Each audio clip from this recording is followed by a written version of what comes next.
Herkese merhabalar, ben Huri. Huri Metek Mutfak'ta kanalıma, mutfağıma hoş geldiniz.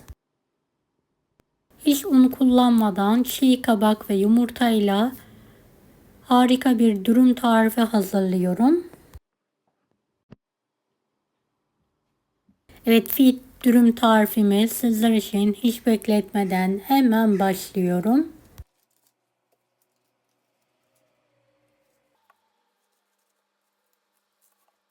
Tarifim için bir tane büyük kabağım var. Yıkadım. Baş tarafını kesiyorum. Kabağım büyük olduğu için şöyle bir dörde keserek ayırıyorum.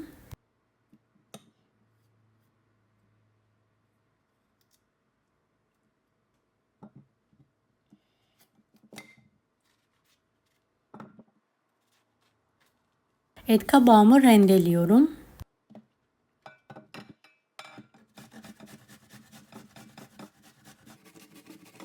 Emek verdiğim bu videoyu sevdiklerinizle paylaşarak bana destek olabilirsiniz.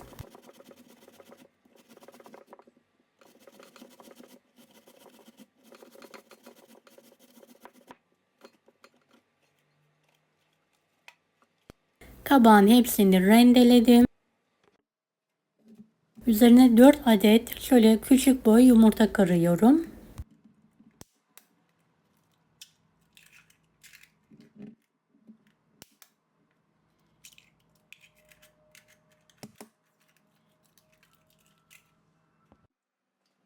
Evet, yarım tatlı kaşığı kadar tuz ilavesi yapalım. Karıştıralım.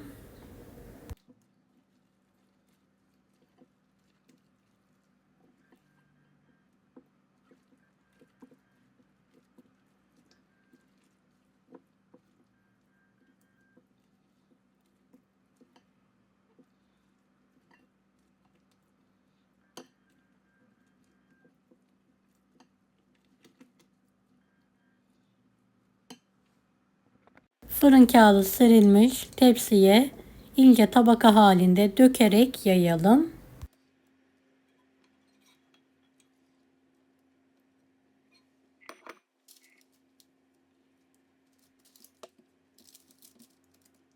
Beni hangi ülkeden veya şehirden izliyorsunuz merak ediyorum. Yoruma yazarsanız sevinirim.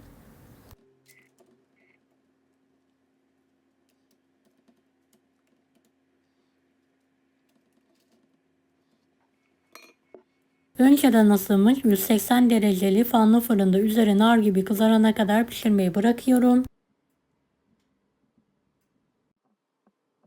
Evet, üzeri kızarmış, fırından çıkartıyorum.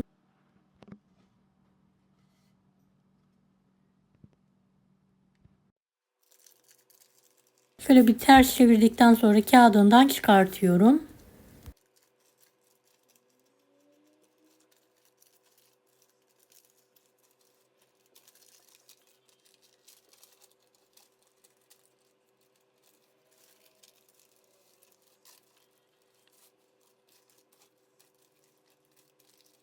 Evet, kağıdından tamamen çıkardıktan sonra kendi halinde soğumaya bırakalım. 2 tane ince dilimlenmiş salatam var. Dürümün üzerine şöyle diziyorum.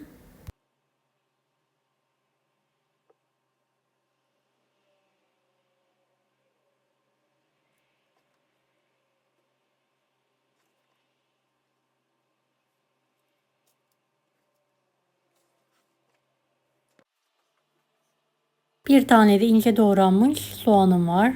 Bir tane domatesim.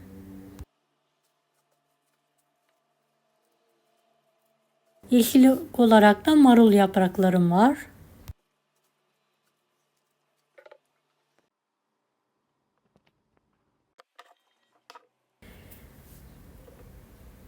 Evet, didiklenmiş haşlanmış et kullanıyorum. Dilerseniz tavuk eti veya balık da kullanabilirsiniz.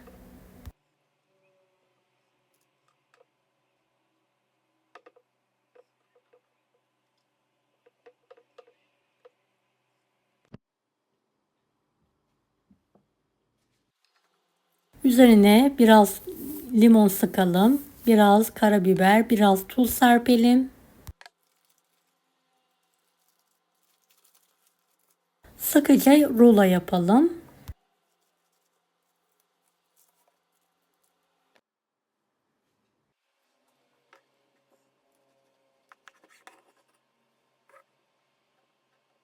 Şöyle 2 parmak genişliğinde dürümümü keserek servise hazırlıyorum.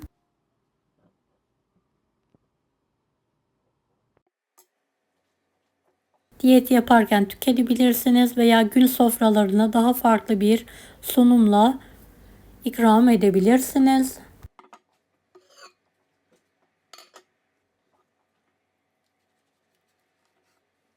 Gerçekten çok lezzetli oluyor. Mutlaka deneyin.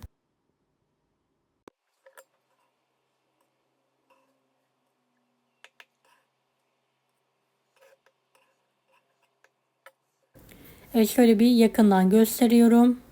Muhteşem oldu.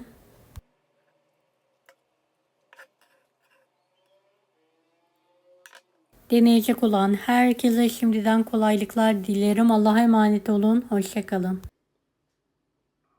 Daha farklı tarifler için bunları da izlemeyi unutmayınız.